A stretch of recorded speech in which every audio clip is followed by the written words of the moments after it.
satanic voodoo worship. In Cotonou, Africa on February 4, 1993, Channing girls treated anti-Pope John Paul II to a trance-inducing voodoo dance.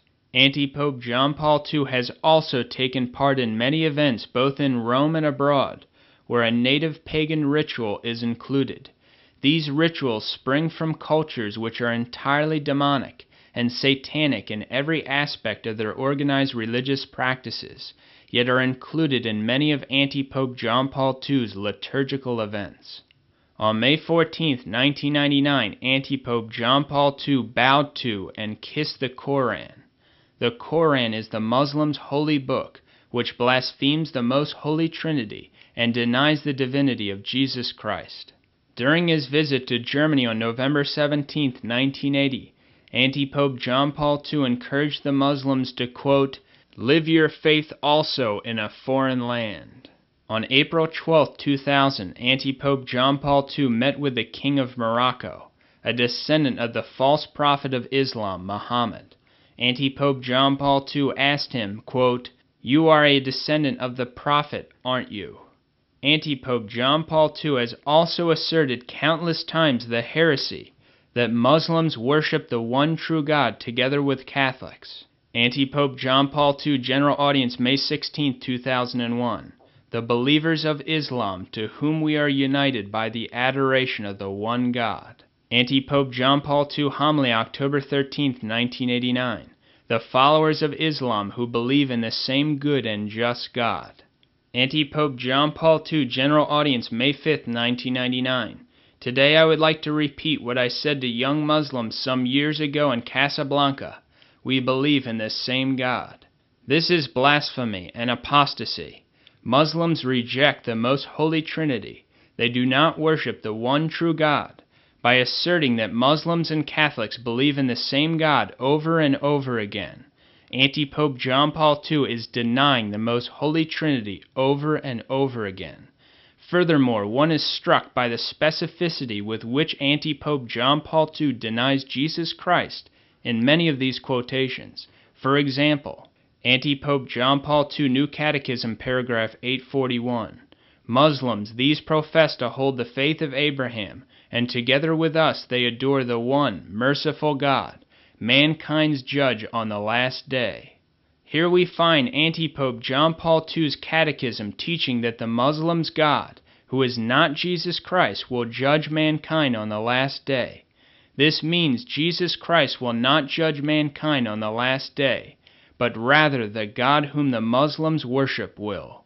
It is a denial of the second coming of Jesus Christ to judge the living and the dead. Pope St. Damasus I, Council of Rome 382, Canon 15. If anyone does not say that he, Jesus Christ, will come to judge the living and the dead, he is a heretic. Besides the many statements and acts of heresy and apostasy that Anti-Pope John Paul II has committed in dealing with non-Christian religions, there are also his incredible heresies regarding baptized non-Catholics and their heretical sects. For example, Anti-Pope John Paul II teaches that Eastern schismatics, the so-called Orthodox, should not be converted to the Catholic Church. To provide a little background, the Eastern schismatics, the so-called Orthodox, reject the dogma of the papacy, which means that they reject the supreme authority of all the true popes in history. They reject the dogma of papal infallibility, that a pope teaches infallibly when speaking from the chair of Peter. They reject the dogma of the Immaculate Conception. They refuse to accept the last 13 councils of the Roman Catholic Church, and they allow divorce and remarriage. Anti-Pope John Paul II Homily, May 23, 2002. I wish to repeat once again, honor also to you the Holy Orthodox Church. In his outrageous directory for the application of the principles and norms of ecumenism, number 125, Anti-Pope John Paul II encourages interfaith worship with these Eastern schismatics and states that, quote, any suggestion of proselytism should be avoided. To proselytize is to try to convert someone. So Anti-Pope John Paul II is stating that any effort to try to convert the Eastern schismatics should be avoided. Here are the words of a real Catholic Pope Benedict XIV on the exact same topic. Pope Benedict XIV encyclical, July 26, 1755. First, the missionary who is attempting with God's help to bring back Greek and Eastern schismatics to unity should devote all his effort to the single objective of delivering them from doctrines at variance with the Catholic faith. For the only work entrusted to the missionary is that of recalling the Oriental to the Catholic faith. One can easily see the difference between the two religions.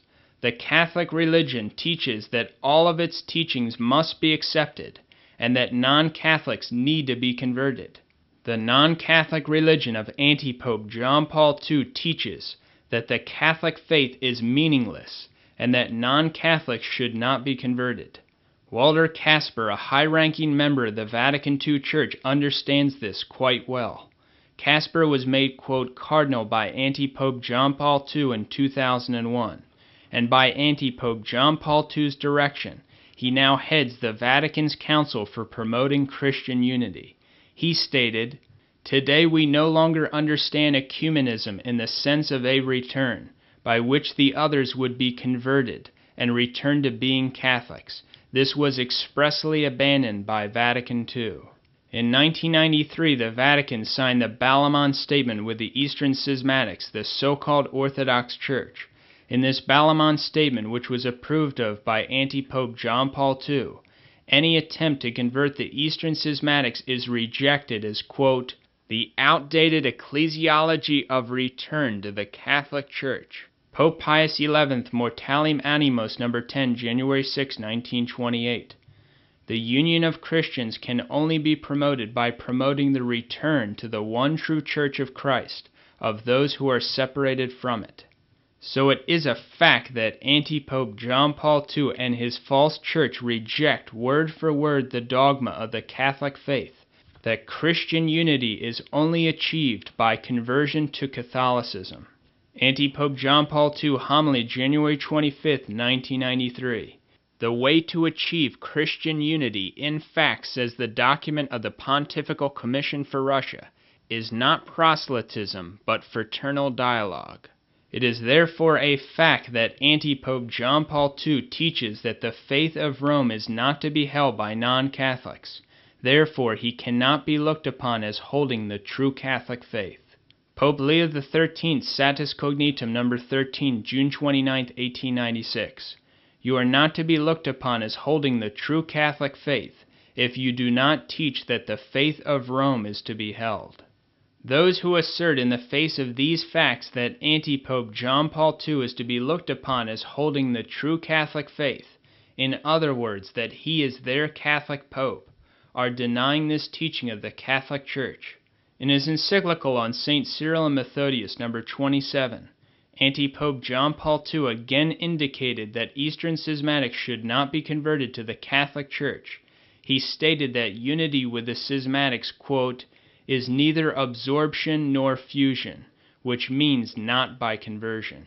On October 12, 2002, Antipope John Paul II and the Schismatic Patriarch of Romania jointly denounced trying to convert each other. They stated, "Our aim and our ardent desire is full communion, which is not absorption." In his address on the same day, Antipope John Paul II told the Schismatic Patriarch, "The goal is to reach a unity which implies neither absorption nor fusion." So Antipope John Paul II has publicly assured his listeners that Catholics should not try to convert non-Catholics, and that the Catholic faith is not necessary for attaining salvation. Pope Pius IX, encyclical, December 8, 1849, in particular ensured that the faithful are deeply and thoroughly convinced of the truth of the doctrine that the Catholic faith is necessary for attaining salvation. In the same address to the Schismatic Patriarch of Romania, Antipope John Paul II made this incredible statement. For her part, the Catholic Church recognizes the mission which the Orthodox churches are called to carry out in the countries where they've been rooted for centuries. She does